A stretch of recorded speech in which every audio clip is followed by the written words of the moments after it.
Bismillahirrahmanirrahim. Assalamualaikum warahmatullahi wabarakatuh. Alhamdulillahirabbil alamin. Segala puji bagi Allah Subhanahu wa taala yang telah memberikan kita nikmat iman, Islam, dan juga kesehatan sehingga kita dapat berkumpul pada kesempatan yang mulia ini. Sholawat serta salam semoga senantiasa tercurah kepada junjungan kita Nabi besar Muhammad Sallallahu Alaihi Wasallam, kepada keluarganya, sahabatnya, dan seluruh umatnya hingga akhirul zaman. Amin amin ya rabbal alamin. Sebelumnya perkenalkan, nama saya Indriani Safitri dari jurusan Tadris Bahasa Inggris kelas 3D. Hadirin yang dirahmati Allah, pada kesempatan kali ini, mari kita bahas salah satu ibadah yang sangat istimewa dalam Islam, yaitu puasa. Puasa tidak hanya menjadi kewajiban bagi kita sebagai umat Islam, tetapi juga menjadi sarana untuk meraih ketakwaan dan pengendalian diri. Mari kita renungi lebih dalam hikmah dan makna puasa yang diajarkan dalam Al-Quran dan hadis. Puasa merupakan salah satu rukun Islam yang memiliki dimensi spiritual, sosial, dan juga moral yang sangat mendalam. Ibadah puasa tidak hanya sekedar menahan diri dari makan dan minum, tetapi juga merupakan sarana untuk mencapai ketakwaan dan pengendalian diri. Dalam kesempatan ini, saya akan membahas puasa secara mendalam, baik dari segi syariat, filosofi, serta manfaatnya berdasarkan Al-Quran dan hadis Nabi Muhammad SAW.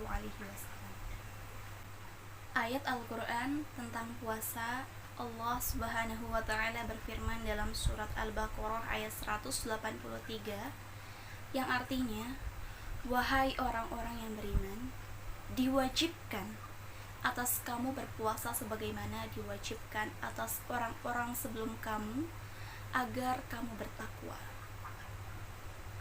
Ayat ini menunjukkan bahwa puasa bukanlah perintah yang baru, melainkan juga telah diwajibkan kepada umat-umat terdahulu. Puasa adalah sarana bagi kita untuk mencapai derajat takwa, yaitu bentuk ketaatan tertinggi kepada Allah Subhanahu wa taala, di mana seorang hamba berusaha menjaga dirinya dari segala sesuatu yang dilarang oleh Allah Subhanahu wa taala. Makna dan hikmah puasa bukan hanya sekedar aktivitas fisik, yaitu menahan diri dari makan, minum, dan juga hal-hal yang membatalkan puasa dari terbit fajar hingga terbenamnya matahari. Tetapi, lebih dari itu, puasa mengandung hikmah yang sangat dalam. Imam Al-Ghazali dalam Ihya Ulumuddin menyebutkan bahwa puasa terbagi menjadi 3 tingkatan. Yang pertama ialah puasa umum, menahan diri dari makan, minum, dan hal-hal yang membatalkan puasa. Yang kedua ialah puasa khusus, menahan anggota tubuh dari perbuatan dosa seperti menahan pandangan dari hal-hal yang haram, menjaga lisan dari perkataan sia-sia dan kebohongan. Dan yang ketiga ialah puasa khusus dari yang khusus, menahan hati dan pikiran dari keinginan duniawi, hanya fokus kepada Allah serta mendekatkan diri kepadanya dengan sepenuh jiwa dan raga. Dengan berpuasa, seorang muslim dilatih untuk dapat mengendalikan hawa nafsu mereka. Nabi Muhammad SAW bersabda dalam hadis yang diriwayatkan oleh Imam Al-Bukhari dan Muslim, barang siapa yang tidak meninggalkan perkataan dusta dan perbuatan buruk, maka Allah tidak butuh dengan puasanya yang hanya meninggalkan makan dan minum. Hadis riwayat Bukhari dan Muslim. Artinya, hadis ini menegaskan bahwa esensi puasa bukan hanya menahan lapar dan dahaga, melainkan juga menjaga diri dari dosa-dosa yang merusak amal ibadah kita. Puasa harus menjadi sarana untuk menyucikan jiwa dan memperbaiki akhlak kita. Puasa mengajarkan kita tentang pengendalian diri, yang dalam bahasa Arab disebut dengan mujahadah an-nafs, yaitu berjuang melawan hawa nafsu.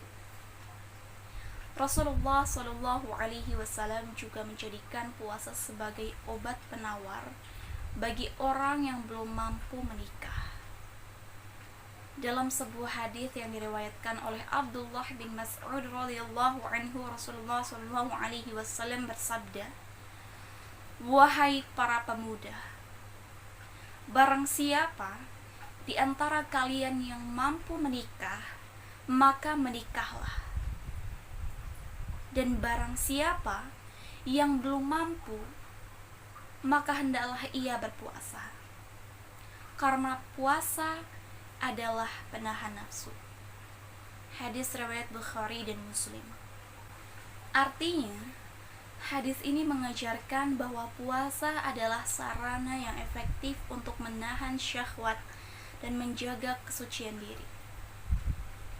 Pengendalian diri yang diperoleh dari puasa ini tidak hanya berlaku selama bulan Ramadan, tetapi juga dapat menjadi sebuah kebiasaan yang terus-menerus dilakukan di luar bulan puasa. Seperti puasa Senin Kamis atau puasa Ayyamul Bid atau puasa di hari-hari putih setiap pertengahan bulan. Puasa juga memiliki manfaat sosial yang besar. Ketika kita berpuasa, kita merasakan bagaimana rasanya lapar dan dahaga, yang juga dialami oleh orang-orang yang kurang mampu. Ini mendorong kita untuk lebih peduli dan empati terhadap sesama, sebagai rasa semangat untuk berbagi dan bersedekah. Nabi Muhammad SAW bersabda dalam sebuah hadis, "Barang siapa yang memberi makan orang yang berpuasa, maka baginya pahala seperti orang yang berpuasa tanpa menguranginya sedikit pun pahala orang yang berpuasa itu." Hadis riwayat Tirmizi. Hadis ini mengajarkan bahwa puasa bukan hanya ibadah yang dilakukan secara pribadi, tetapi juga melibatkan interaksi sosial dengan memberikan makan bagi mereka yang berpuasa, sehingga tercipta rasa solidaritas dan saling membantu di antara sesama muslim. Demikianlah pembahasan kita mengenai puasa sebagai ibadah yang membawa banyak sekali manfaat, baik untuk pengendalian diri, peningkatan ketakwaan, maupun kepedulian sosial. Semoga kita semua dapat menjalani ibadah puasa dengan penuh keikhlasan, sehingga puasa kita tidak hanya sekedar menahan lapar dan haus, tetapi juga memperbaiki akhlak dan menambah ketakwaan kepada Allah Subhanahu wa taala. Amin amin ya rabbal alamin. Akhir kata, mari kita tutup dengan doa agar segala amal ibadah kita diterima oleh Allah Subhanahu wa taala dan diberi kekuatan untuk terus istiqomah dalam menjalani segala perintahnya. Sekian dari saya. Wassalamualaikum warahmatullahi wabarakatuh.